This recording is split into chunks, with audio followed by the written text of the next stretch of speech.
And welcome to Face to Face. I'm David McCarthy, and welcome.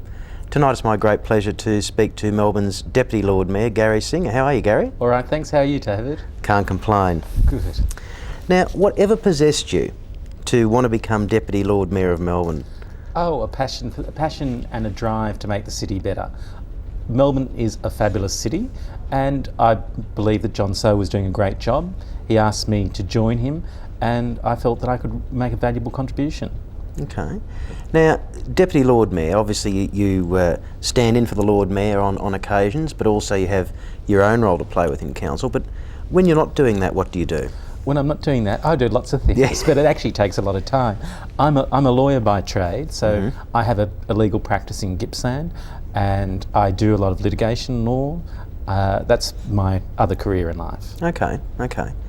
Now, in terms of the Deputy Lord Mayor's job, are you responsible for specific areas of policy, or is it just as a representative of the council? Well, I'm Deputy Chair of 2 of the 4 committees of the council, so that gives me added portfolios.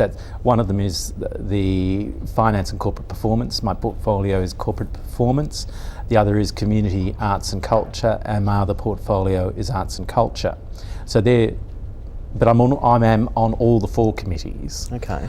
And so that takes a lot of my time, and ensuring that the policies of the leadership team, which is the Lord Mayor and myself, get implemented by the council.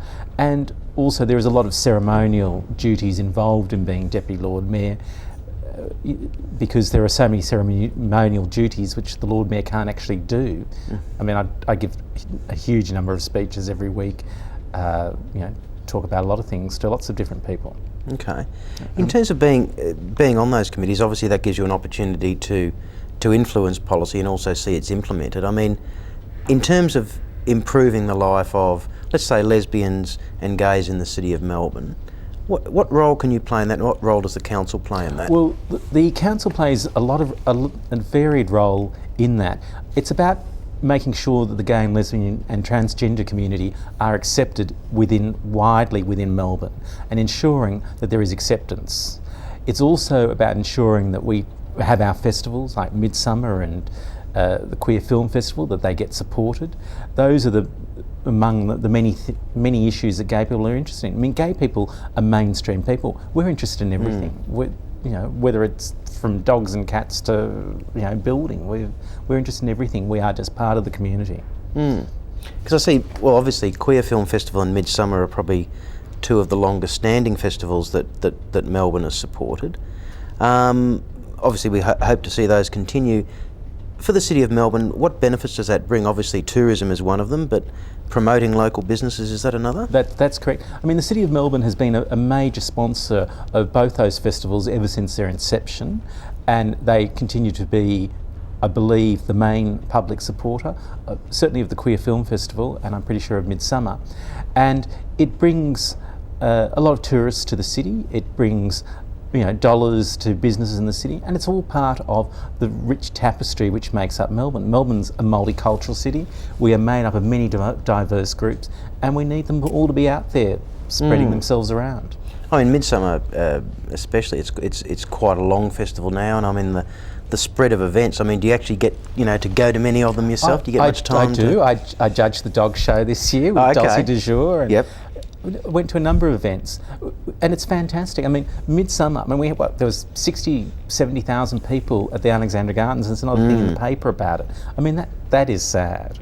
But it was a wonderful day, and it was a wonderfully organised event. I mean, all the events were wonderfully organised by the Midsummer team. They are.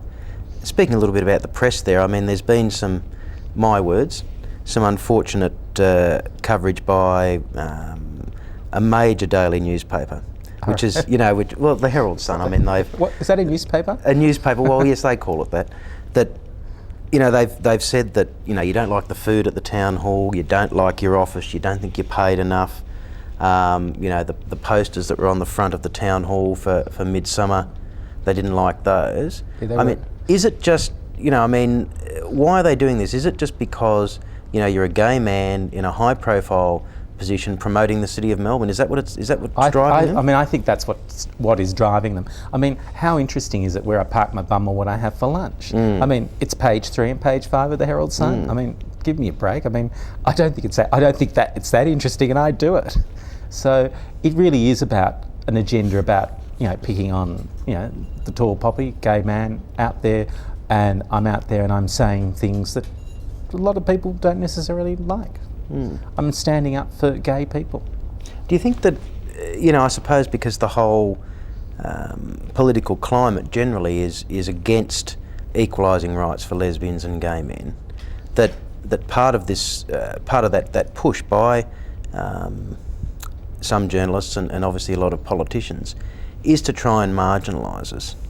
If you were to say, that they're saying you want to make Melbourne the gay capital of Australia, if you'd have said, for example, you want to make it the football capital, that wouldn't have been news, would it? No, it wouldn't have been news. And it is about saying, well, here is someone who is different, who is actually saying, I'm proud about being gay. I'm very happy with myself. I'm happy with my sexuality, and I'm prepared to say that to the community. I don't want to ram it down people's throats. I just want it to be accepted. And that is so important. And if I go to a public event, I make sure I take a man with me and I don't take a woman, just to make a subtle point.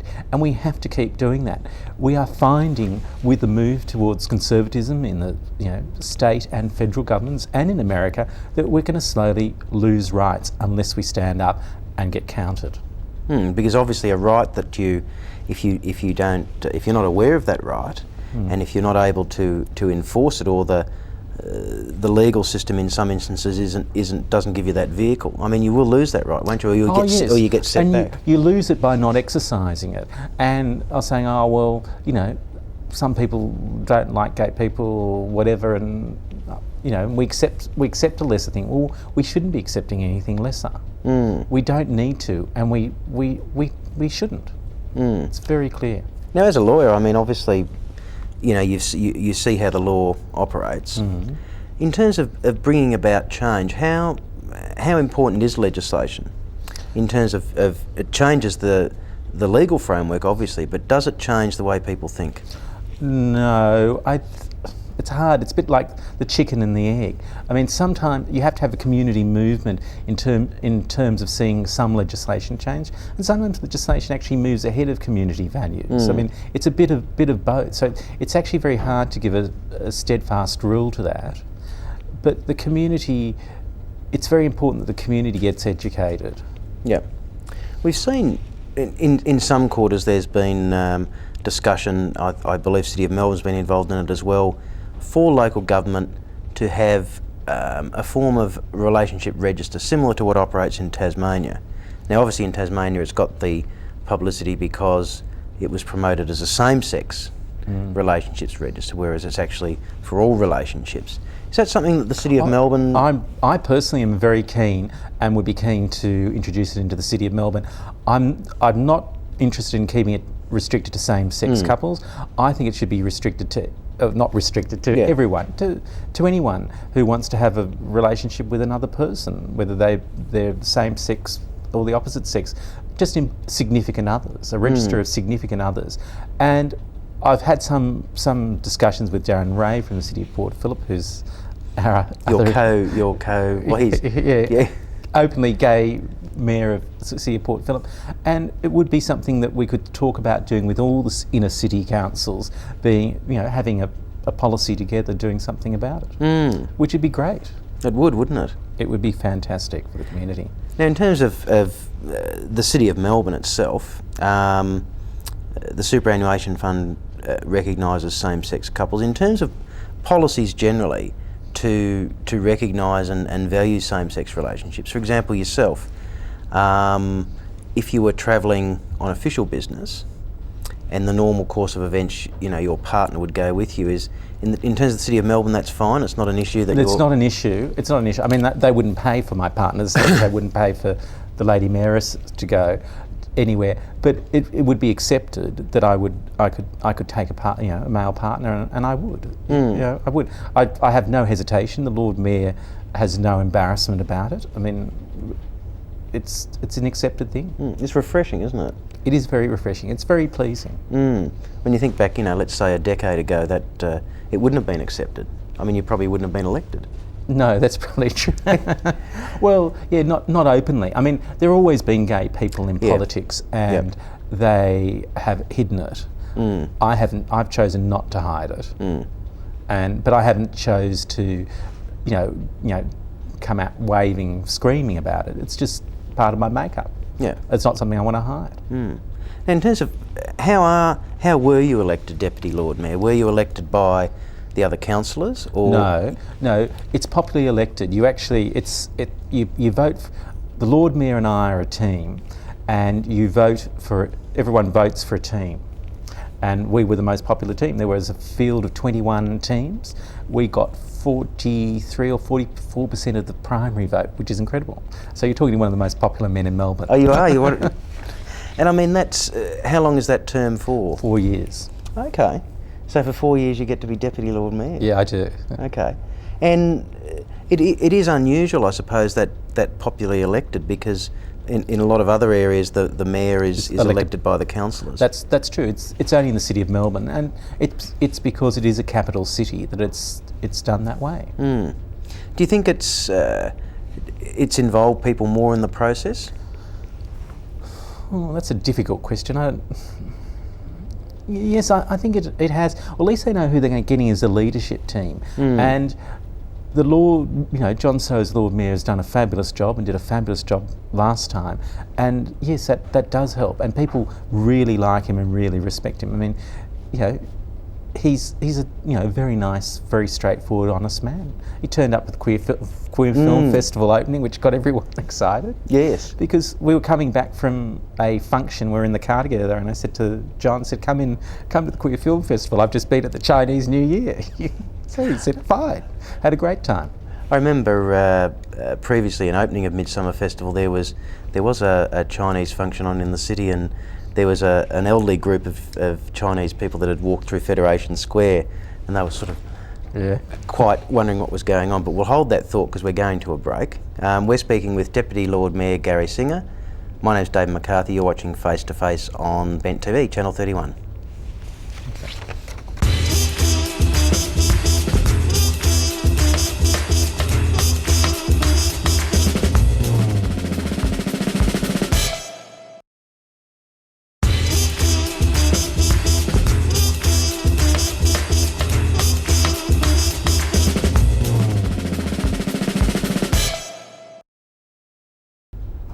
Hi, I'm David McCarthy. This is Face to Face. Tonight I'm speaking with Gary Singer, Deputy Lord Mayor of Melbourne. Welcome back if you've just tuned in. Now, Gary, we spoke earlier about, I suppose, the current political climate, that it's not very receptive to enhancing or even enforcing the rights of gays and lesbians. Why do you think that is? Why do you think that, I suppose, the climate has changed, certainly? What's your take on that? Well, I think there's a movement in the world towards conservatism, and we've seen it with after the September 11 bombings, that people get scared, they get frightened, and with due reason for a lot of things. But the problem is they then tend to get more restrictive and more restrictive and more conservative, and the conservative element of the community raises to the top, and they can push through some of their agendas where people sort of in the middle don't really say, well, hang on a minute, we're starting to erode and lose rights. And I suppose important thing in this is visibility, as you said, that being a gay man, being Deputy Lord Mayor, that's visible for people. Has there been a downside to that in terms of, have you had any, lunatics writing to you? Oh yeah, I've had a few lunatics write to me and hope I get AIDS and hope I die, and why am I ramming my sex down their throat? But I mean, they're nuts everywhere. You've just got to get used to them, and it's just sad, and most of them are anonymous. Most of them, I mean, if they have a return address, I write back to them and hope to educate them or send them a book on sexuality or something. Yeah. But most of them are they're probably repressed people. Very Disappointed, upset people. Yeah, and I mean, I just think some real problems with their own sexual identity and their own identity. I always say they've got issues they're internalising. Correct. So, within the City of Melbourne, the structure is, okay, you have the Lord Mayor and the Deputy Lord Mayor, and you have these committees. Now then you have corporate managers that manage the various areas of the council? Yes, well, there are corporate directors. I mean, the Lord Mayor and the Deputy Lord Mayor form the leadership team. The rest of the councillors are part of the council, and we all together form the council. There's nine, including the Lord Mayor and myself. And we're a bit like a board of management. We're not meant to be there full time, though it does take. Seems to take all your time. But we're meant to be like a board of directors where things get reported back to us, and we make decisions, and we direct things, direct policy, or we initiate changes in direction and changes in policy. Okay. So let's just say if you were unhappy of an area of policy that the council was working in, how do you go about changing that? It goes to council first? Would it depend on the magnitude of the matter? Depend on the problem, depend on the magnitude. You would probably go through, most of the powers of the council are delegated to committees, and most things get passed through on the committees, and all the councillors are members of the committees. And so you find that that's where most things happen. Look, most things that happen in the council we're all very happy with. It's that 5 or 10% where you may not be, and you have to really step in and make some changes. Yeah. In terms of, for you, are there some issues that you're passionate about politically? Well, in a local sense, in a state sense, in a federal sense, are there? Yeah, I'm passionate about acceptance and diversity within our community, and that everyone gets understood, whether you're straight, gay, whatever, that you have an important place, an important role to play in the community, and I think that identity is very, very important. I suppose a lot of people, particularly in the inner city, may not realise that the City of Melbourne is their council. Perhaps they're not involved in their community. And as the City of Melbourne expands, you have South Bank and you have Docklands, and we haven't got Docklands yet. Not yet, no, but you will. We're getting them. You will get it. Yeah. Now that makes Melbourne a much bigger city, not just in terms of its rate base, but in terms of its population base. Well, that's right. Well, over the last 10, 15 years, it's grown enormously because there weren't that many people living previously in the city. There was a big drive to bring people back into the city to live, in apartment buildings, and we've seen a big growth in that industry, and a lot of people living in the city. And the city's changed incredibly in the last 10 years. I mean, in terms of 5 years, the amenity for those people in the city, and I mean, obviously, safe streets are very important. And I know that the City of Melbourne has programs in place working with. With liquor venues and the gambling venues, etc. But providing amenity for those people, things like childcare, right in the CBD, that sort of thing. How does the council provide that? Well, the council does, and we're looking at providing more. It's one of the issues one of the platforms that we got elected on was to increase the number of childcare places, because it is very important. And there are, amenities in the city. It's the same as getting more bicycles into the city, having some super bicycle stations. The other thing we need in the city is some aged care. We actually need some aged care facilities. We don't have a lot of those. Or even perhaps something like a day respite for people that might have elderly relatives or friends that they're looking after. Just aged to give them an homes, opportunity. Aged care homes. We need hostels for the aged. We need retirement villages. We need that mix within the city. Yeah. And that's an important thing, and that's something I'd like to influence in terms of the direction of some of the future developments, that we'd see some more aged care, and coupled with childcare, they do go together. Yeah, get it at both ends. Well, they do, and there's no reason they can't also be in the same building and get some synergies. Because I suppose, we all know in the city, there's certainly enough clothes shops and record shops and theatres. In terms of food shopping, there's more variety than there was. Is it difficult? Does council play a role in trying to attract that sort of a business to the city, or is it something that it's sort of organic? It's a bit like the chicken and egg story again. They'll come as the need need arises, and we do. We're seeing more of that. I mean, the same as we've seen an incredible growth in bars and restaurants and takeaway food places. And as more people live in the city, we'll see hopefully some more shops, some more smaller shops. Like maybe some greengrocers and butchers. I mean, that would be great, wouldn't it? It would. I mean, certainly Melbourne's known as the home of the arcade, isn't it? I mean, that's correct. Some fabulous arcade. Do you have a favourite? Oh yeah, I love the Royal Arcade. Okay. Yeah. I mean, the arcades are beautiful. Goes with the chairs. Oh yeah. And I suppose, public transport in the city, the plan to lessen the number of tram stops in the city. In Collins Street. I must say I'm not necessarily in favour of it, probably because I don't understand it so much. Well, I believe I'm in favour of it. And something, these are sort of issues you have to get briefed on and you look through and you see. It is important that we speed up the movement of trams through the city. It is slow. They are slowing down. Yep. We need super tram stops which are safer. We need to design them better than the one at the top of Collins Street. Yes. So I think they are the way of the future. We don't necessarily need a tram stop on every intersection, because when the way they're moving them, it's an extra 30 paces at the most for most at its extreme. Okay. Now, in terms of cars in the city, Melbourne's very well served by parking in the city and getting into and out of the city, as opposed to Sydney, where I spend a lot of my time. What is the City of Melbourne's view on car parking in the city? Should it be short term? Should it be longer term? It should be short term. We try to discourage commuter parking. We would like to see some commuter stations built outside the city, where people then came into the city on public transport. The interesting thing is the phenomenal amount of the traffic in the city is people looking for parking spots. Yes. I mean, I was told the percentage the other day, and I was saying it was a third or 40% of the traffic is just people cruising looking for somewhere to park. Yeah, a bit like Honolulu. It's like that. Yeah, but that's the thing. We really need to try and encourage people not to bring their cars into the city. It's about speeding up the trip on the tram or on the train.